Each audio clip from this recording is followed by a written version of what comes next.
la foi qui me fait vivre. L'immortalité naturelle est un mensonge, le 21 juin. L'immortalité par le Christ. L'obtention de trésors par une langue mensongère est une vanité ballottée par ceux qui cherchent la mort. Proverbe 21, verset 6. Le grand mensonge originel qu'il, Satan, a dit à Ève en Éden, « Vous ne mourrez pas », a été le premier sermon jamais prêché sur l'immortalité de l'âme.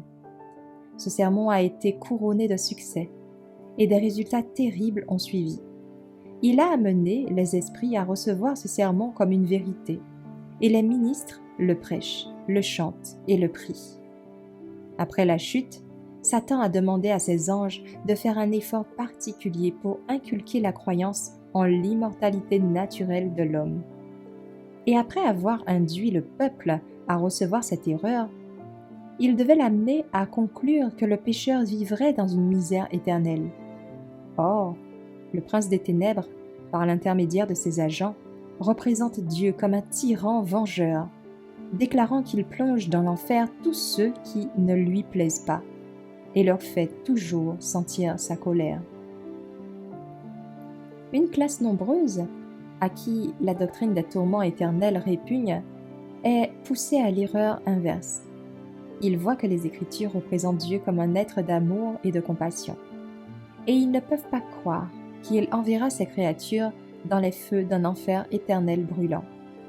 Mais considérant que l'âme est naturellement immortelle, ils ne voient pas d'autre solution que de conclure que toute l'humanité sera finalement sauvée.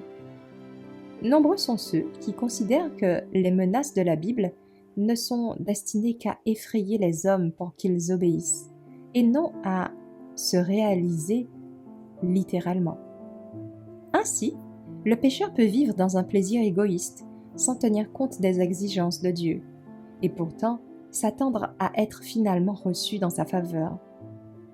Dieu a donné aux hommes une déclaration de son caractère et de sa méthode pour traiter le péché.